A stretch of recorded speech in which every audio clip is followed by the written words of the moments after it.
patient professors, Ms. Hillary Edwards.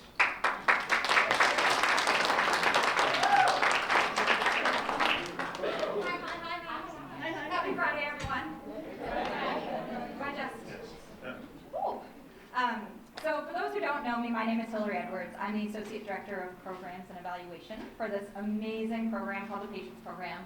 And I'm delighted that I'm going to have a really sassy panel in store for you. And I'm going to rely on Rodney as my tech man. Yes. And the most beautiful and wonderful two advisors, Ms. Price and Dywan Monroe, who are going to help lead this journey to explain sort of what the Patients Program is all about when we engage patients and community partners in the research process. So the research process is not just, we have an idea, we recruit patients, we get results, we publish them in a journal. We start with pre-engagement. We want to find the questions that matter to the community. We want to work with the community to prioritize what those questions are and phrase them in a voice that makes sense so that we can get results back that make sense to the broader population. We want to develop a framework based on the patient experience, so focused on storytelling, what your journey looks like, how can we capture that when we're doing a research study to not leave you behind and make sure that you're working with us forward to deliver those solutions back to the community, and figure out how the results are believable and meaningful, and share the findings back with the community. And we've learned through the journey of our many funded projects and through the opportunities that we've had to be out in the community that there are many different ways that we can involve patients, community partners, and advisors in that process. Now, I don't think that Rodney shared this cool deck of cards that maybe you got in your swag bag. Inside your swag bag, yes. Inside your swag bag, everybody has an envelope with those cards on the inside. And this was like, when I saw these, I probably screamed and I had work neighbors come running, because what these are our toolkit for engaging people in what the process should look like. So you'll see all the different methods like community partnership, interview, focus group, print material. These are all different ways that we can engage community partners in the process. I feel like the tarot deck is like going to come out. And we were able to use this because I think actually it was Dell, when we were going through a recent project, said, you know, focus groups, interviews, they can be kind of boring. Right? A little bit? You're waiting? My name is Les. I'm not in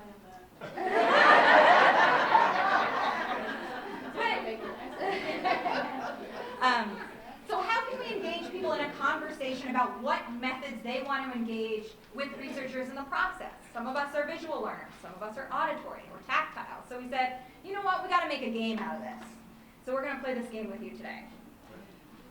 So we have a research process, and this map is what it looked like when we were going out into the community, and we wanted people to put this card where they thought it made sense in the research process. So, well, you're going? All right. Yes.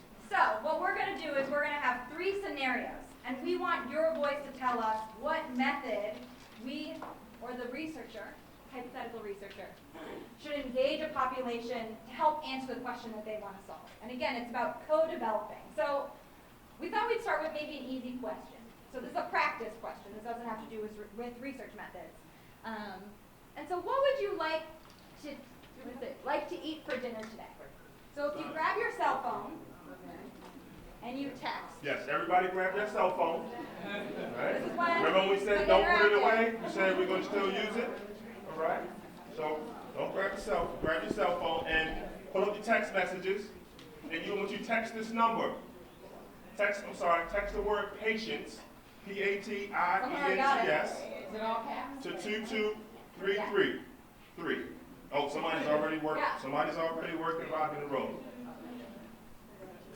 So what you'll see is you text and your response goes back. I like the what is it? Breakfast for dinner? Breakfast for dinner. My whole thing. So the idea is that there isn't one universal method that is going to work for everyone.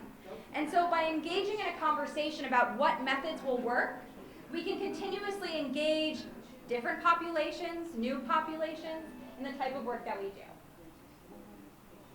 And I want to introduce now, well, what did you say for dinner? Bananas. Bananas? That sounds pretty good. Yay. So what we're going to do is I want to now make sure the technology worked. Thank you. But next we want to introduce our two panelists. So they've been with us on this journey for 6+ years now. Amazing. And we've always relied on our patient partners to tell us the truth. Sometimes it's not so good truth for us, but we learn.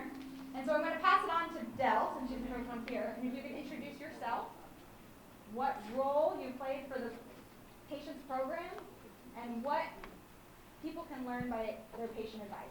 When I grew up, I got to go to school and become a journalist. And so that was one of the thing I wanted to do. I wanted to tell stories when I was a child.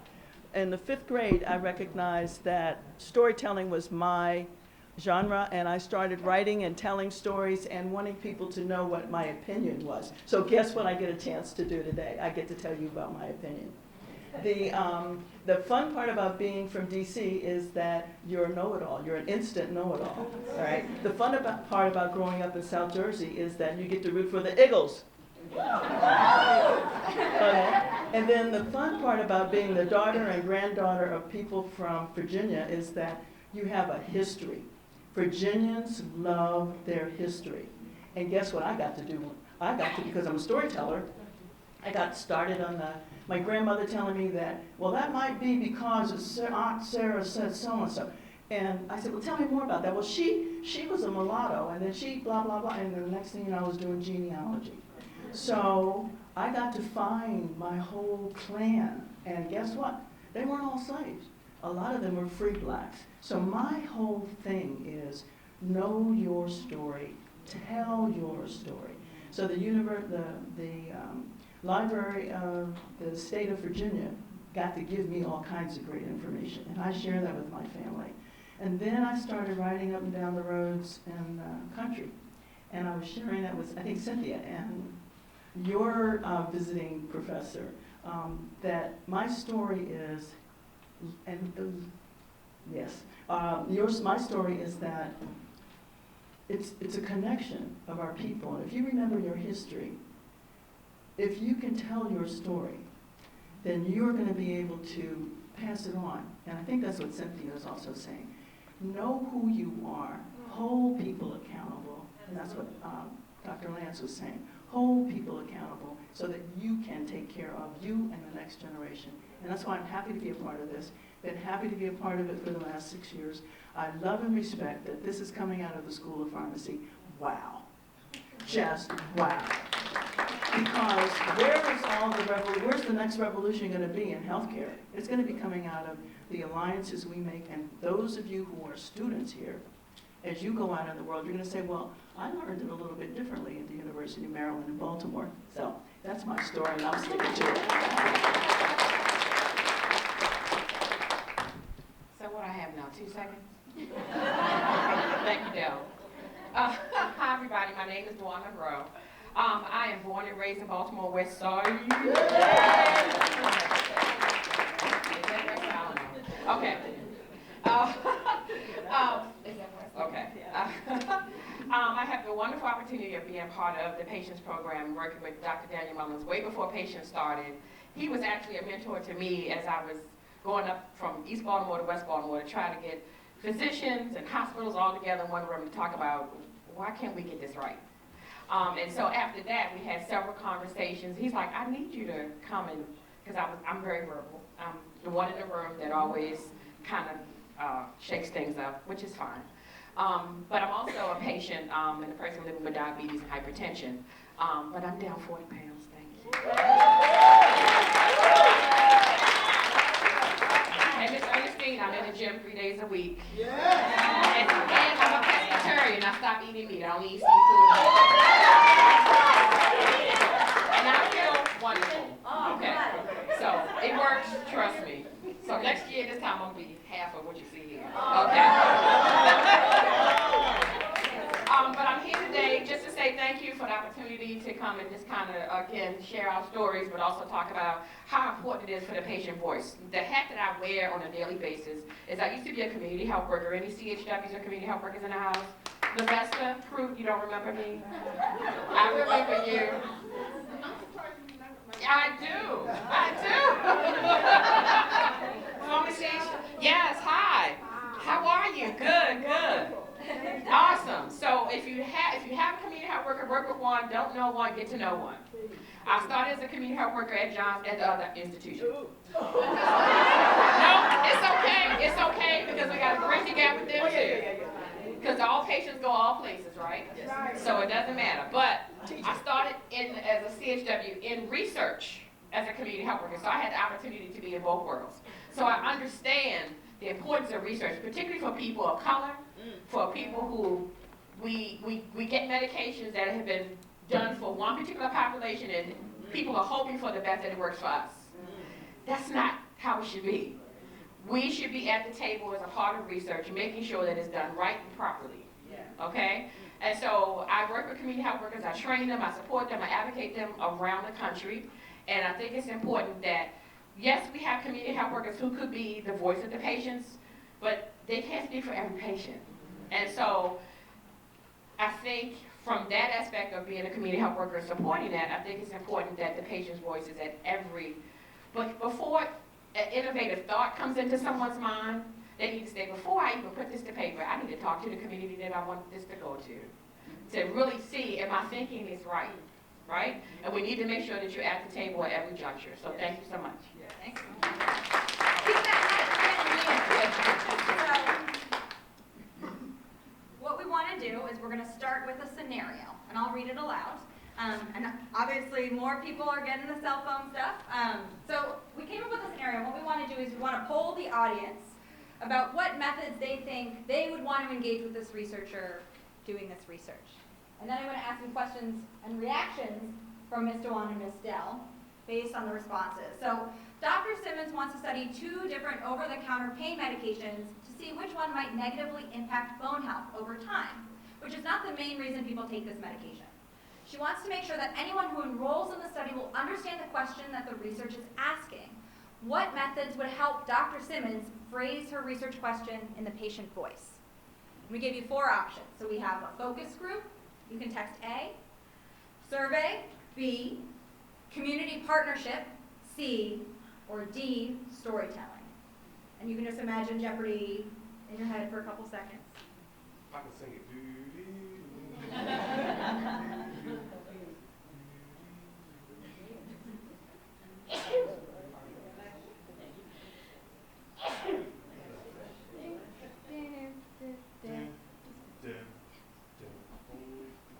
There might be a few still coming in, but you can see that some people do prefer, all the methods were checked, so there wasn't one method that was definitely off the table.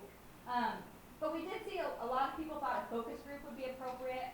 Storytelling is still popping out, community partnership and survey. So, Ms. Dywan, did you have a gut feeling of which one you thought would work best for you? And what do you think? I guess my gut feeling was community partnership, but I understand focus groups. So I've done many focus groups in the community, particularly around mothers and babies. This gives the community an opportunity to actually say what they need to say, and everything that they said is fully captured. It's not tweaked for paper. It's not, I think. It's every word is considered as a part of a focus group. They have to say every word. And the person leading the focus group, who is a facilitator, cannot sway or bring a general consensus in. Every view is taken into consideration and counted for. So it would make sense that focus groups, because you're invited, was usually what happens is they're in the community. So you're not saying come to us, we're coming to you. You're coming at the time that the community is available. Okay? You're making sure that you're compensating people, whatever, food, money, whatever, for their time and trouble, or just making sure that it's convenient and available for them. So it's more, because it says focus. You want to make sure it's focused on the community that you're representing. So I can understand why focus group was there. Mr. Lee. Some reactions? Thinking that the storytelling is significant because sometimes people don't have the opportunity to kind of identify everything they want in that focus group, for example, but if they tell their story, the researchers can gain from that a direction to go. And so that's why I think storytelling is important. My background in journalism and in public policy on the housing side, however, makes me really biased toward the survey Because why? Because then you have some facts in front of you that you can utilize.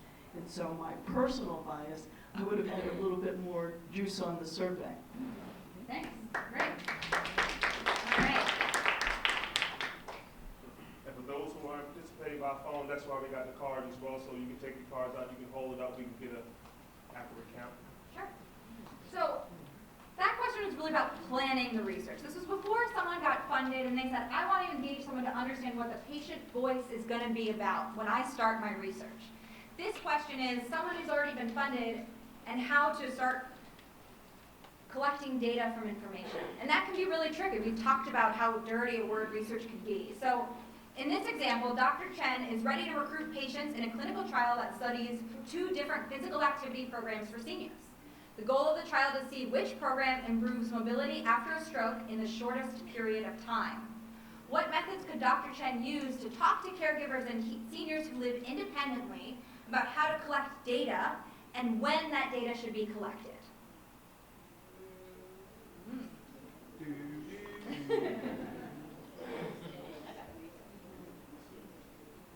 And the cool thing about the cards too is it has a definition on the back. So if you're not sure what social media we're talking about, you can look on the back of the card and it'll tell you examples like Facebook or Instagram or Twitter. I think we see a pretty strong lead for interview. So I'm going to ask Dell to give her first reactions. So the bottom line on this one is the research. They're ready to recruit, and so you're going to interview because you really want to have people. You want to have people who are representative, and you're going to know that, from the interview. I think we had a meeting yesterday, and one of the things I brought up was about the social media. I believe in interviews. As a former CHW, current person that hires community health workers that work in the community, that face-to-face, that building rapport and trust, even though you don't get a lot of time, you can still try to do that. Plus, the community member can tell when you kind of BSing and you're not genuine, but you'll get your real responses. I know we're in the age of social media and everything, but we're looking at across the age continuum, right? And it's interesting how my mom, when she was here, she would try to text me, and then she would try to send me Facebook messages. It was very funny. But a lot of my wonderful seniors, right?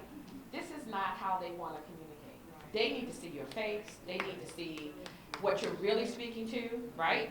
They want you to come to them, and they want you to understand where they're coming from. So I love the fact that we are sticking with that personable, because we get away from that nowadays. Everybody's texting everything.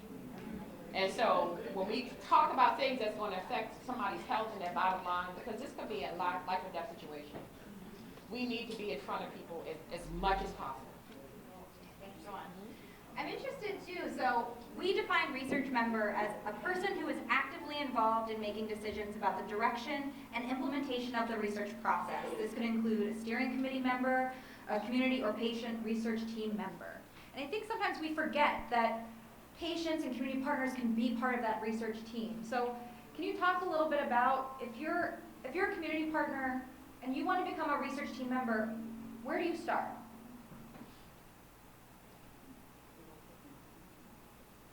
You're a community partner and you want to become a part of the research team. I think the first thing you do is you contact Dr. Daniel Mullins.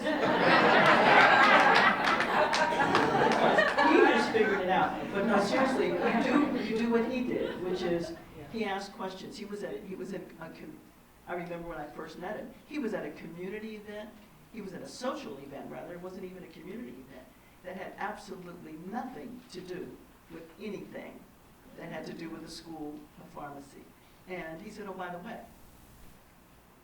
my name's this and I'm doing that.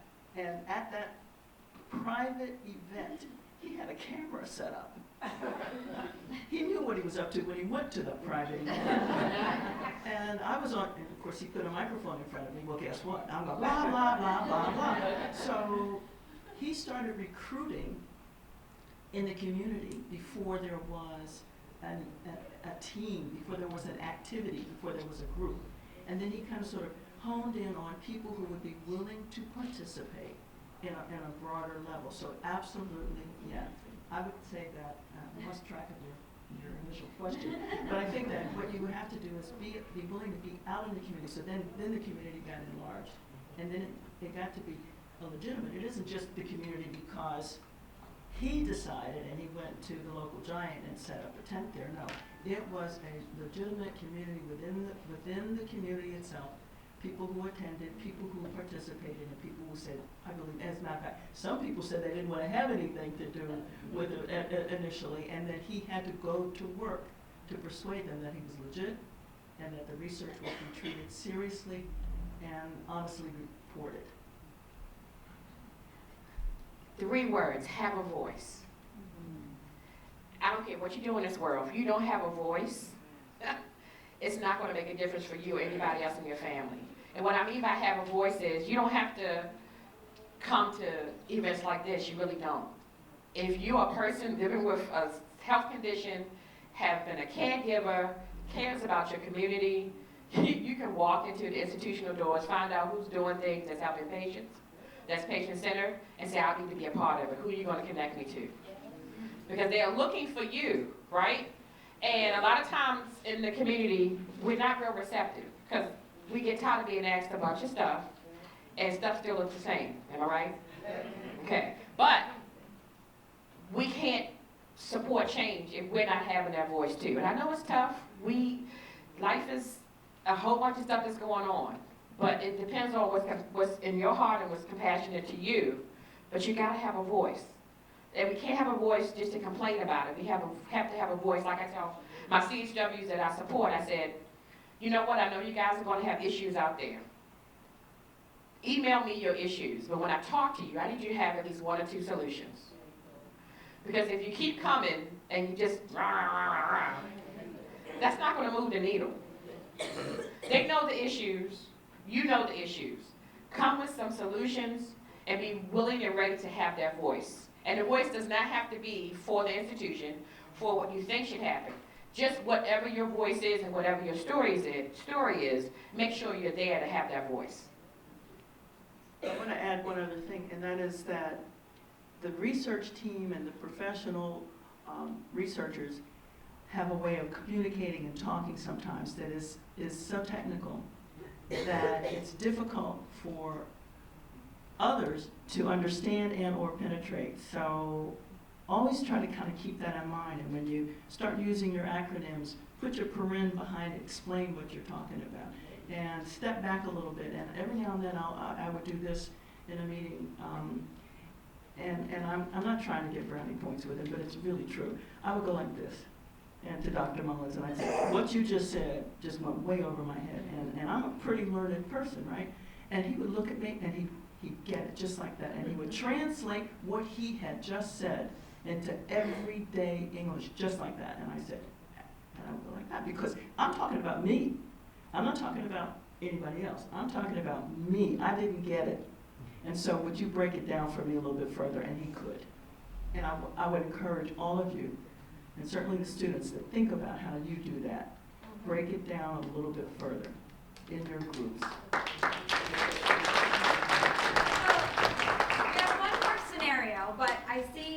But I also want to leave some time for some questions, because you might have some questions. So we have 2 volunteers who have cards so that you can write down your questions. So if you're interested in asking a question, raise your hand so they can get you a card. And in the meantime, I will give the 3rd and final scenario. So again, raise your hand if you're interested in asking questions. But this is about, right, we finished the research. You participated in research, you have a friend who participated in the research. So what happened? How do you know? So Dr. Garcia recently completed her study on opioid use in pregnant women and found major differences in care preferences for women under 29 and over 30. She prioritizes telling women and their families who participated in the trial about these results and the impact that their participation had on future decision-making tools for women like them. What methods could Dr. Garcia use to make the results easy to understand? Print material, community partnership, meeting, and storytelling. Ms. Dywan, gut reactions as you're seeing the changes? I'm not that much of a fan of printed material because people learn differently. Visually, auditory, we talked about that, right? And a lot of times when we have our best intentions coming from academia, I still see materials out there that are in 12th grade reading level. And I'm like, the font is about this big. You see I'm wearing glasses, right? And then you're gonna throw in acronyms, technical words. You're gonna reference other tools that we're like, well, what is this other tool, right? So the part about storytelling and meeting, that face-to-face is so important. I'm in a dilemma right now because nationally we're looking at community health worker curriculum and training. And which makes sense, a lot of CHWs work in rural populations. It is tough to have face-to-face types of training. So they're looking at full web-based of the full core competencies of what a community health worker does. The curriculum is about 120 to 180 hours around the country. I am very scared. Because how do you train someone to build rapport and trust over a computer? How do you get them to practice in front of each other, building that trust and that rapport? Understanding, we train things like motivation interviewing and behavior change, care coordination, what to do on a home visit. I can't teach you how to react at a dangerous situation on a home visit over a computer. Yes, I can send you simulations, but every situation is different. You have to make things relevant to the audience and the people that you're with. So the storytelling and meetings, having events like this where people like me and others can really express what the real true information is, should be, and what it should look like. But also even taking people to the community so they can actually see for themselves. Because I used to do that as a CHW. I used to love it.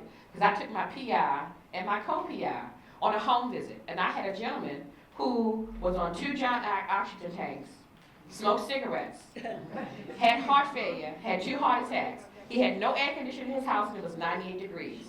And I said, let's go on a home visit. I did that one on purpose because I could have gone anywhere else with air conditioning, with things. No, I did that on purpose.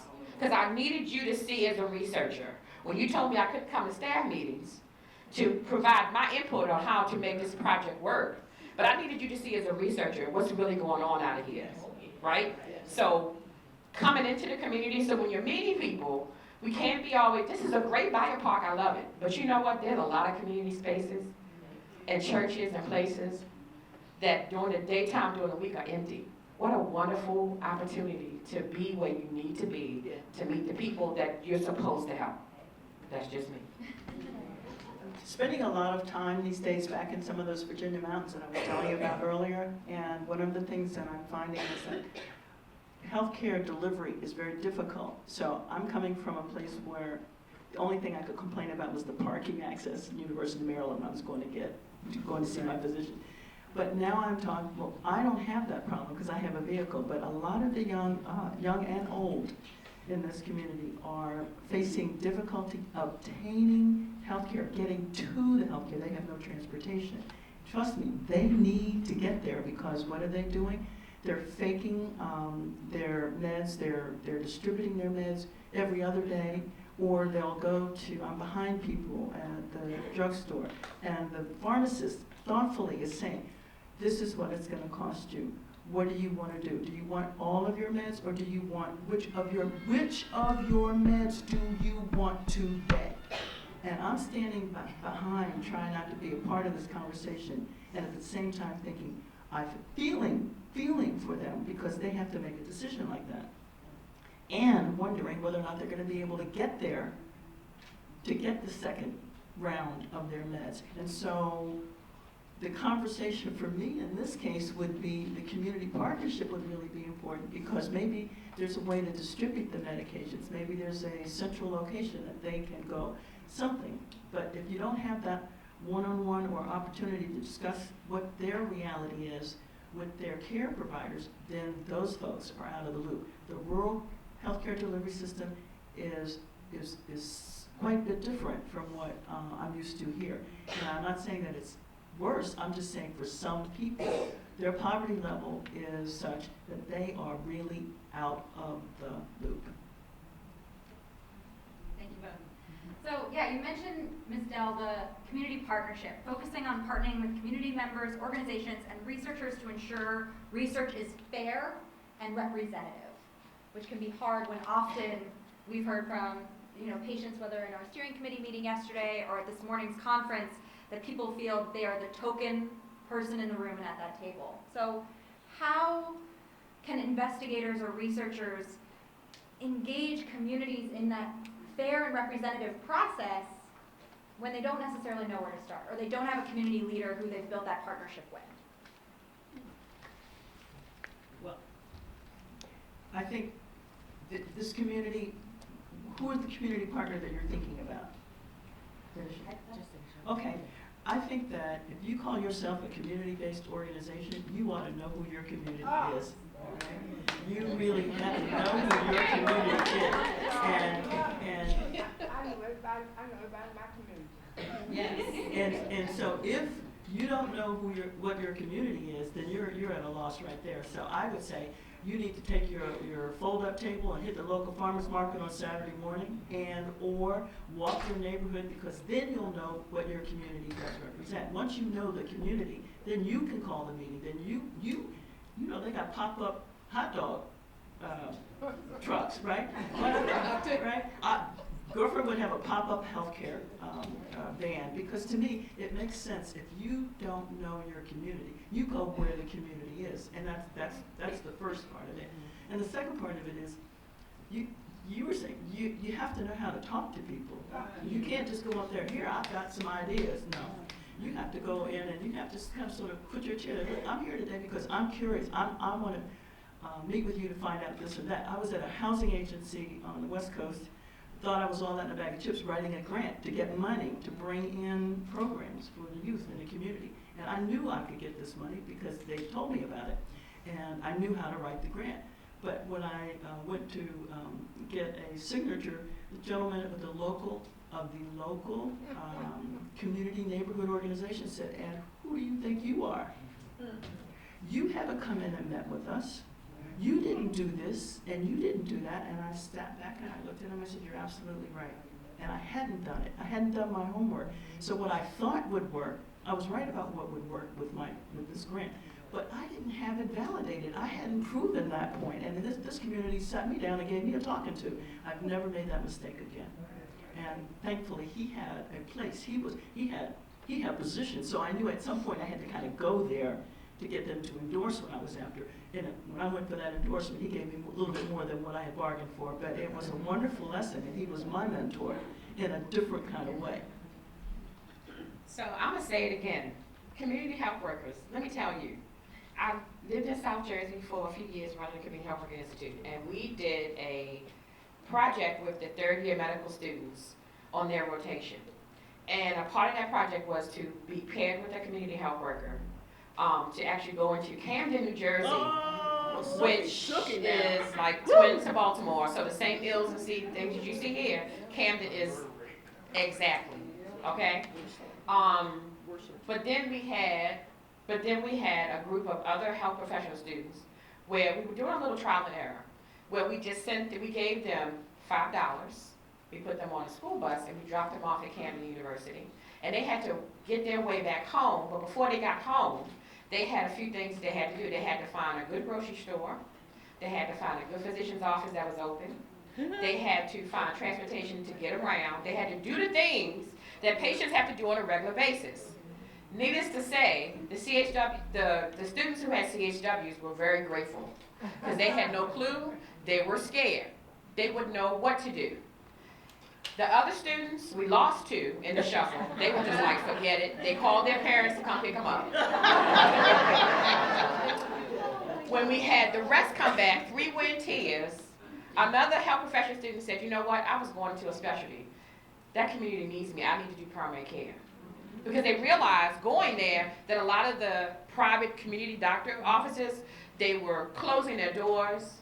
There was nowhere to really go to get health care that was cost effective. They didn't want to sit in the emergency room all day, and they realized everybody was going to the emergency room for healthcare. Yes. So they actually saw everything that was going on out there. So my thing is, we need to stop waiting until people get all of the letters behind their name and stop them when they become helper, when they're training. Yes. That's the first thing. The second thing is, take a CHW. If you're scared, if you're not sure of the community, because my community health workers are not scared, right? And you need to be introduced to them anyway, okay? And I'm probably hitting a kind of few buttons in here, and yeah, I really don't care. Because at the end of the day, the research project that I worked on as a CHW, we had a 92% retention rate of young black men in East Baltimore getting their hypertension under control. Because we did the things that I'm telling you, I'm sitting here, that we did. And we had researchers who at first did not get it, but I had a program manager who was a black woman that did not get it, and she figured out ways to work within the system, right? But also to understand that if you don't have the community sitting in front of us, you're not gonna be able to write any papers that mean anything, okay? So be open, be different, take a risk, be that farmerpreneur, okay? So you can say, what is it? Okay, farmerpreneur, right? And step outside of that box and look at there's a lot going on out in the community that you can connect to, right? That you don't have to figure out and look at a lot of journals or go on social media or look at the news to try to figure out how you're gonna write up your research. Okay, I'm gonna stop. I won't get Dr. Let's give Ms. Dewan and Ms. Dell a round of applause.